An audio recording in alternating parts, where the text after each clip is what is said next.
Gloria a Dios. Vamos a buscar en Romanos 8, 28.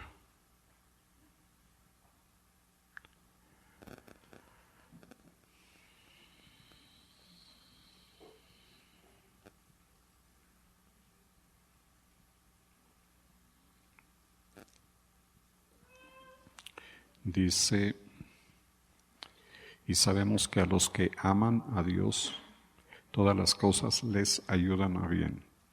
Esto es, a los que conforme a su propósito son llamados. Señor, te damos la gloria, la honra y la acción de gracias. Alabamos tu nombre, Señor, exaltamos tu poder. Reconocemos hoy que tú eres Señor de señores, Rey de reyes. Te pedimos que nos hables y enseñes con tu palabra. En el nombre de Jesús. Amén. Sabemos que Dios obra en toda situación para el bien de los que lo aman, los que han sido llamados por Dios de acuerdo a su propósito.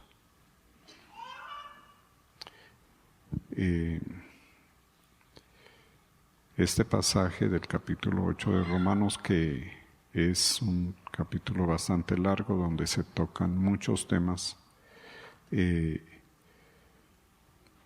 tienen que ver con la vida espiritual. El capítulo 8 de Romanos es un capítulo algo complejo y que trata sobre las circunstancias espirituales de los creyentes, pero no es en un solo tema, sino en varios temas por partes en los diferentes versos. En este verso,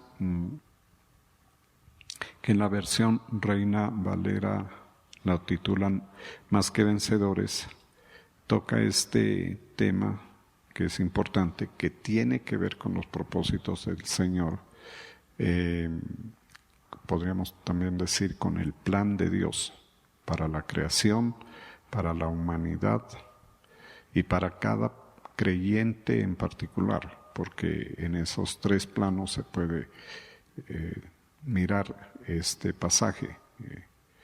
Es el inicio de lo que también se llama la predestinación, y comienza por este verso. En ese aspecto es en lo general.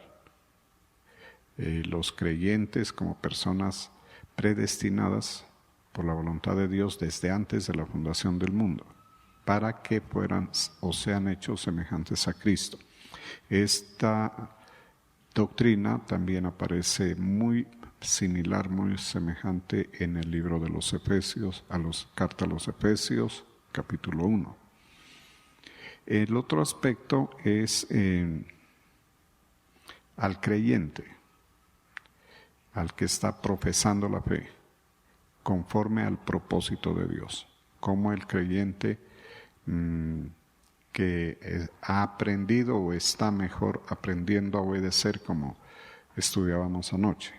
El asunto de la obediencia es un asunto de aprendizaje.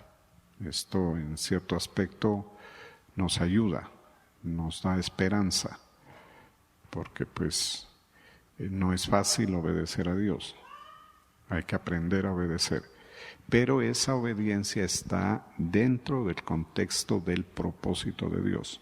O sea, finalmente los que van a obedecer al Señor son los que van a estar o van a cumplir el propósito con sus vidas.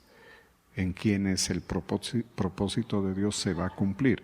El ejemplo de Abraham, por ejemplo. En Abraham se cumple, en Moisés se cumple, en David se cumple el propósito. Todos ellos y otros personajes tuvieron que aprender a obedecer para que ese propósito se cumpla. Y aquí habla de ese tema para que se cumpla, porque el creyente tiene que vivir en medio de circunstancias de la vida. Todos nosotros vivimos diariamente en medio de circunstancias. Las circunstancias vienen a ser como el marco o el escenario.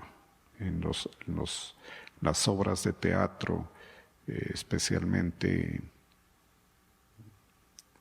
se configuran escenarios para los temas y el drama que desarrollan los artistas.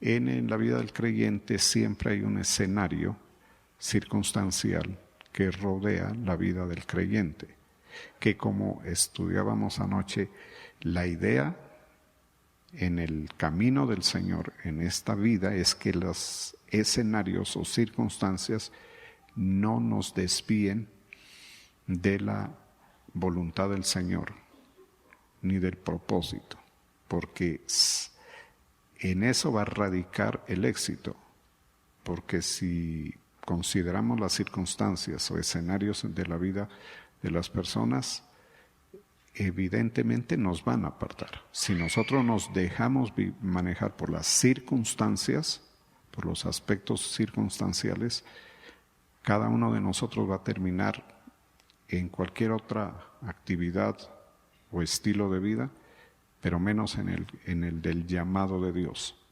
Entonces, eso es importante. Pero el Señor no va a quitar los escenarios. Y los escenarios son resultado de nuestras acciones pasadas, presentes, que van repercutiendo. Por eso, lentamente se va aprendiendo y se va haciendo el ajuste de la dedicación.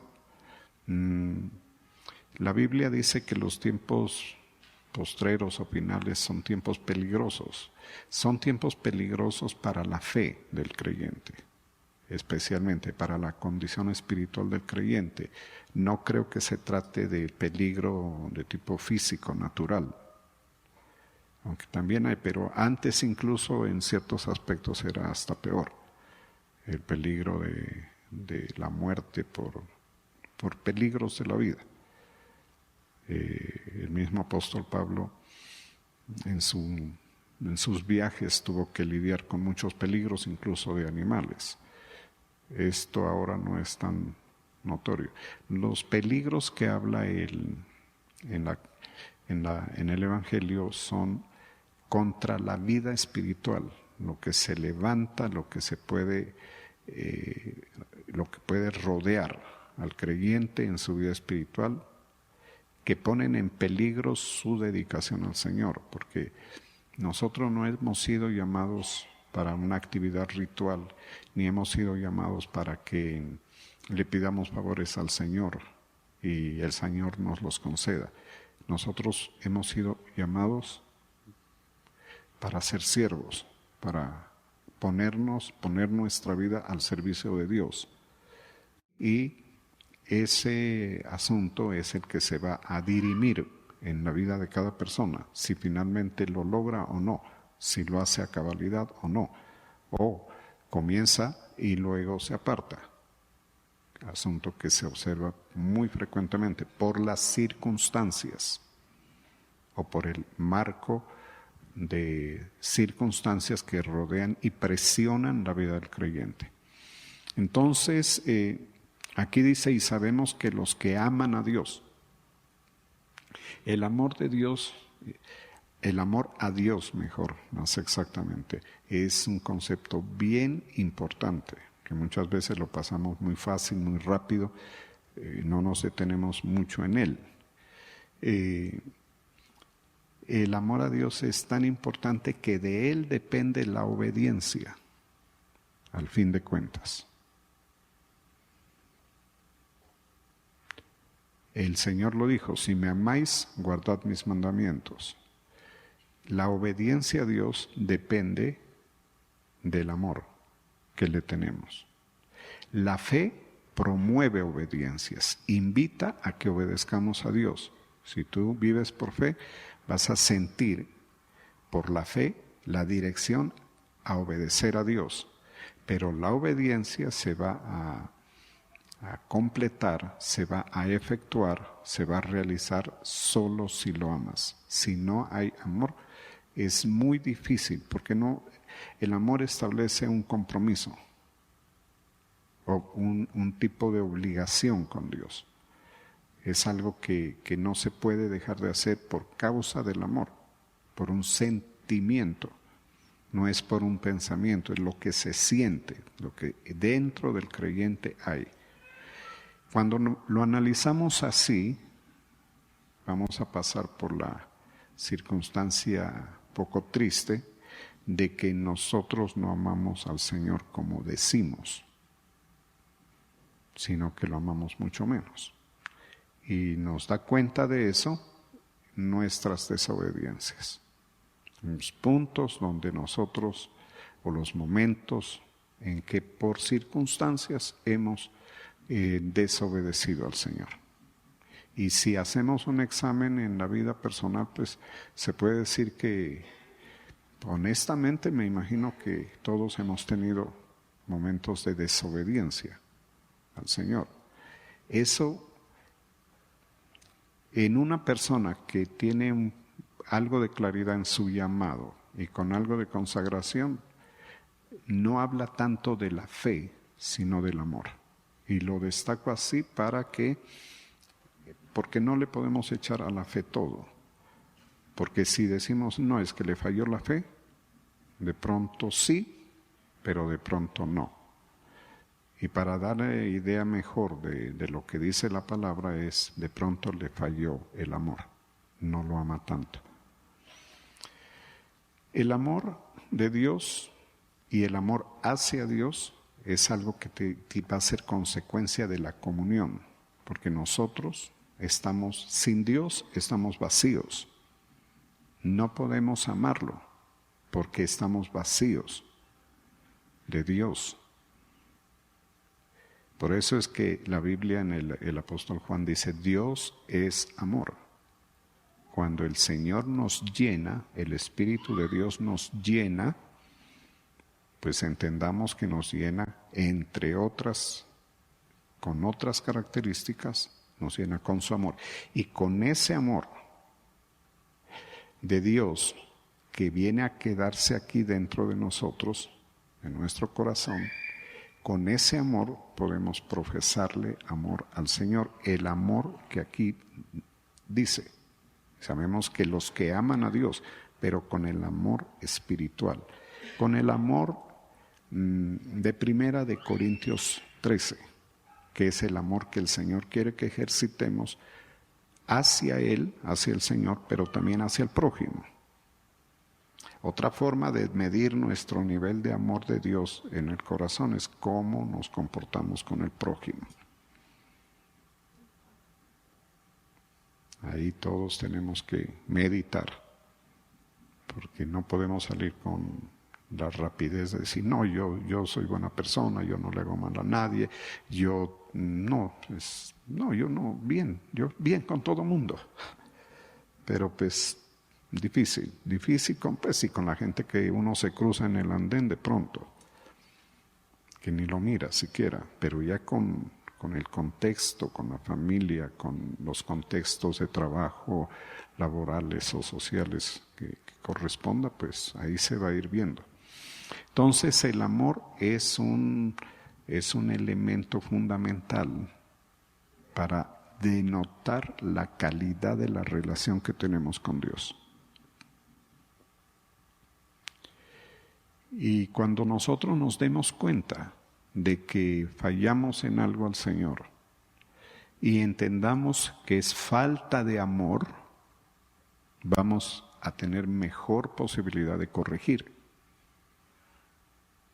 Porque si es como un diagnóstico. Si yo tengo el diagnóstico correcto, establezco la medida correctiva, bien, hago la curación efectiva. Pero si yo me equivoco en el diagnóstico y le atribuyo a las desobediencias personales, por ejemplo, a las circunstancias, ese es el extremo. Es que no, porque me pasó esto y esto causó que yo desobedezca. Ese es un extremo. Eso ojalá que no estemos en eso. Lo que debemos identificar es fallas en nuestro amor al Señor. Y esto es especialmente importante a los que servimos a Dios. En general para todos, por supuesto, Todo creyente va por lo mismo, pero se va a notar mucho más en la vida de los siervos. Porque los siervos necesitamos mucho del Señor. De pronto necesitamos mucho más del Señor, porque, por ejemplo, los que estamos en la labor dedicados tiempo completo, no tenemos ninguna otra fuente de sustento, sino nuestra relación con el Señor. Entonces, estamos exigidos en la fe y exigidos en todo. Entre otras cosas, deberíamos sentirnos exigidos en amor. Sobre todo cuando vemos que Dios es tan bueno, porque uno se da cuenta, Dios es muy bueno con todos, y con los que le sirven es muy bueno, se nota que es muy bueno. En general no hay justo desamparado, y eso es porque Dios es bueno. Por eso es que dice, no he visto justo desamparado, ni que su descendencia mendigue pan. ¿Por qué es eso? Por la bondad de Dios, porque Dios es bueno con los que le aman. Los justos se entiende que le aman. Es que la fe, como hemos venido estudiando, tiene que ir junto con el amor. Una medida de fe, una medida de amor. 2 medidas de fe, 2 medidas de amor. No puede ser 2 de fe, 3 de fe y 1 de amor. Ya no le va a funcionar exacto. Si usted nota que usted está muy bien en la fe, evalúe si en esa misma medida está en el amor, hacia el Señor, que es el punto central. ¿Para qué? Para sacarle mayor ventaja a la relación y para que las profecías y las ofertas de Dios se cumplan. Entre otras, la primera y la más importante, que nosotros, por el hecho de estar caminando este camino, somos herederos de salvación.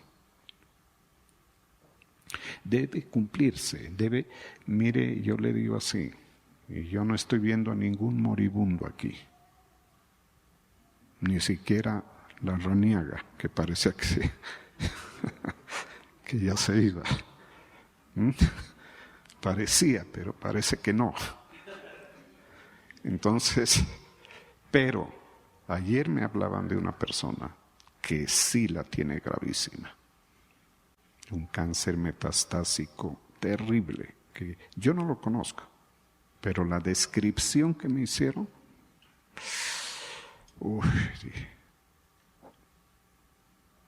y entonces vino a mi mente algo, yo entendí algo.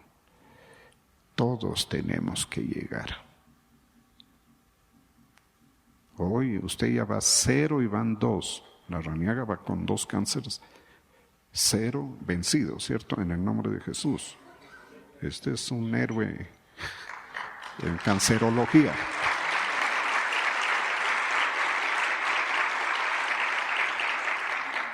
Pero lamento decirte que va a haber uno o alguna entidad patológica que te despacha para el otro lado. No esta. Va a llegar un día. La Biblia lo llama la enfermedad de la que murió.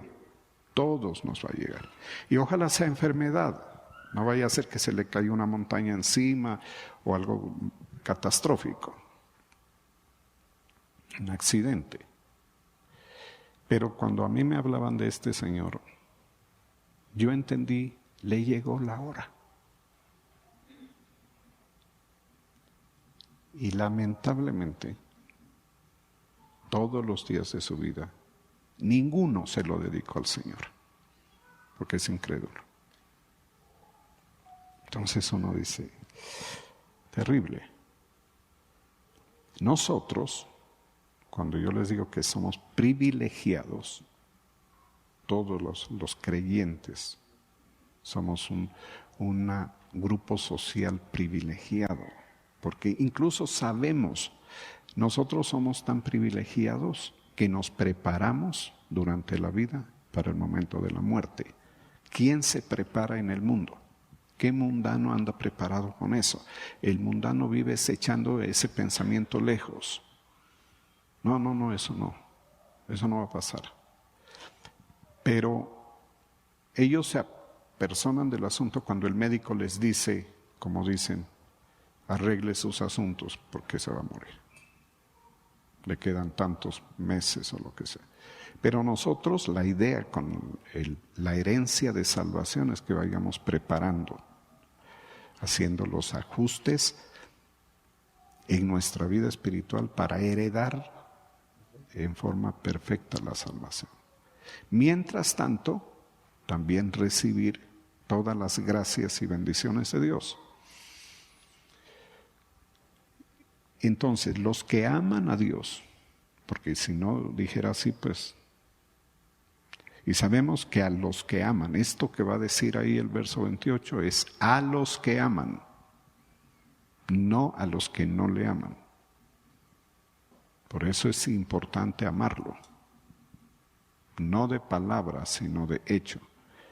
Y hay que tener una condición espiritual para poder amar a Dios. Yo no puedo amar a Dios porque yo diga o porque yo crea. El joven rico que se acercó a Cristo tenía ese problema. Él amaba los bienes y las riquezas, no amaba a Dios. Cuando el Señor le dio a escoger seguirlo, porque Él pidió seguirlo, le dijo entonces tienes que escoger. Si quieres venir conmigo, vende todo lo que tienes y dalo a los pobres. Él se fue triste porque en su corazón se manifestó el amor que le tenía a sus bienes. Entonces esa circunstancia en él no obró para bien. Hubiera obrado para bien si él hubiera hecho eso. Pero él no tenía la posibilidad. Yo no estoy atacando esa posición ni a ese hombre de esa época. Él no podía porque no tenía relación con Dios. Para amar a Dios hay que tener relación con Él. Hay que estar en la relación. Y es bueno recordar a los que servimos que siempre que hagamos las cosas que hacemos, tengamos muy claro que es para el Señor. Porque esa circunstancia va a fortalecer la relación. Yo lo que hago es para el Señor. No es para nadie. Lo que hago usted, lo que hace usted para el Señor, que sea para el Señor. Muy consciente de eso. Porque esa es una demostración efectiva del amor. Porque la gente que no le ama no hace nada para hacer cosas y aún, algo más importante, sacrificiales, siempre tiene que haber amor. Los antiguos hacían sacrificios en altares porque amaban al Señor, porque sentían el afecto. Veían en su vida la bondad, la ayuda, la bendición, pero ellos le devolvían por la comunión que tenían con Él, con amor. Y dice aquí, todas las cosas les ayudan a bien. Si nosotros queremos que las circunstancias o las cosas de la vida resulten en cosas buenas para nosotros, la credencial es el amor. Vuelvo a decir, las circunstancias pueden influir negativamente. Las circunstancias de la vida de una persona pueden romper la relación con Dios. Eso es bastante frecuente. En otros casos, deteriorar la relación con Dios. Ponerla en una mala condición, casi que anular la relación. Eso se va a dar en las personas que no le aman. Pero en los que aman a Dios, las circunstancias van a ser favorables porque le van a ayudar al creyente.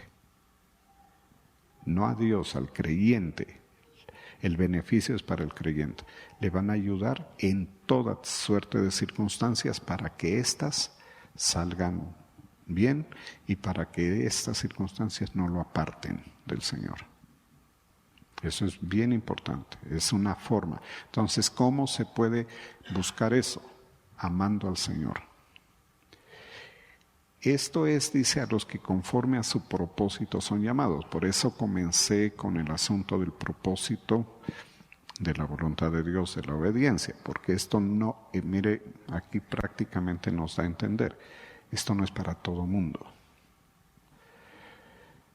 Esto es para los que son llamados de acuerdo a su propósito. Aquí en la otra versión dice, los que han sido llamados por Dios de acuerdo a su propósito. ¿En quién va a operar esto así? Que todo va a terminar para bien en los llamados. En otras versiones dan la idea de que Dios hace que todas las cosas trabajen. Es como que si es algo bueno porque nos da la idea de que todas las cosas trabajan, se juntan las cosas, se juntan las circunstancias solas sin que nosotros hagamos nada. Las circunstancias, lo dice así, pero el que está moviendo las circunstancias es el Señor. El Señor puede hacer mover todas las circunstancias de la vida de una persona para que lo impulsen, para que lo ayuden. ¿Cuándo? Cuando la persona ama al Señor. Ese es el requisito. En la versión Reina Valera dice, les ayudan a bien. Todas las cosas, es lo mismo, las cosas empiezan a funcionar solas a nuestro favor. Eso es lo que dice. O también trabajan por sí mismas las circunstancias para ponerse a nuestro favor. O sea, el beneficio del amor a Dios por parte de los que son llamados por causa del amor es extraordinario. O sea, lo vuelven invencible. Si eso funciona en nosotros, uno se vuelve invencible. En la versión Reina Valera dice más que vencedores, el título. Y en la versión que tengo aquí, la otra, Palabra de Dios, el título es Victoria en Cristo. O sea, el amor a Dios nos hace victoriosos, porque el amor a Dios hace que las circunstancias empiecen a funcionar a nuestro favor, aún las circunstancias negativas. Es más, ahí es donde se ve, se observa, porque en las circunstancias favorables tal vez no se note nada. Pero cuando las circunstancias aparentemente o tienen la apariencia de ser muy negativas, el amor a Dios en los llamados hace que esas cosas negativas se tornen positivas y que el resultado final sea favorable, positivo, a favor de los que tiene a los que Dios llamó con propósito, a los que conforme a su propósito fueron llamados. ¿Para qué? ¿Para qué funciona así esto?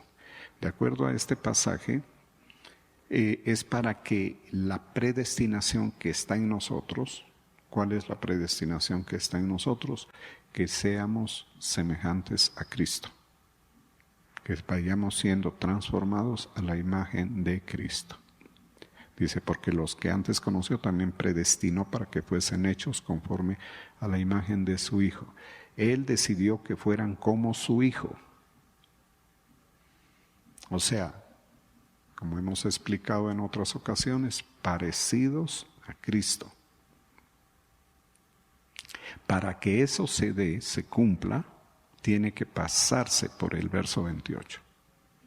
Y por los versos anteriores, porque esta es una secuencia, pero es una secuencia tan rica en enseñanza que uno generalmente no puede sino con un verso, por sesión, digamos, porque explicar todo esto en momento no se puede.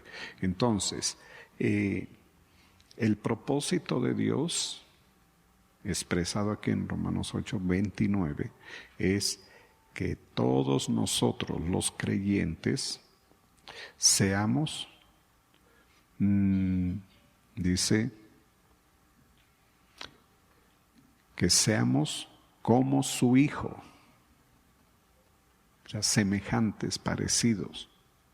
Acá dice, hechos conforme a la imagen, que tengamos la misma imagen espiritual, las mismas características espirituales.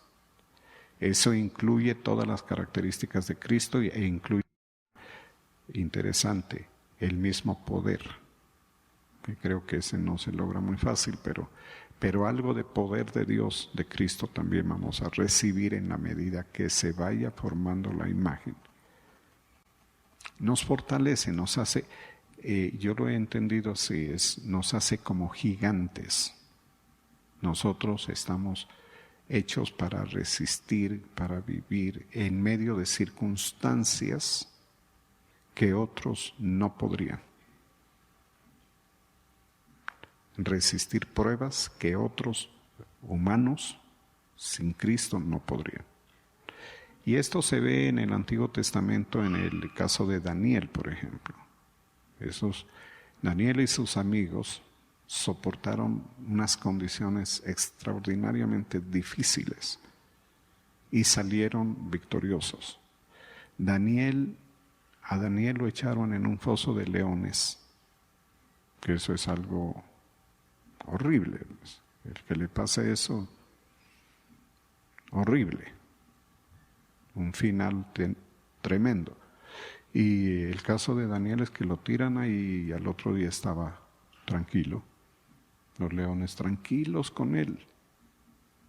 No se levantó ningún león a atacarlo, ni siquiera la intención. Ese es el tipo de gente que forma a Dios. Ese es el tipo de gente que quiere el Señor formar a través de el llamamiento con propósito que estamos mirando aquí en el verso 28-29. Es como decir, si a Cristo lo echan a un foso de leones, ¿qué pasa? ¿Se lo comen? No se lo comieron a Daniel, a Cristo muchísimo menos. Y a los seguidores de Cristo, no, tampoco. A los que ya tienen la imagen no les pasaría.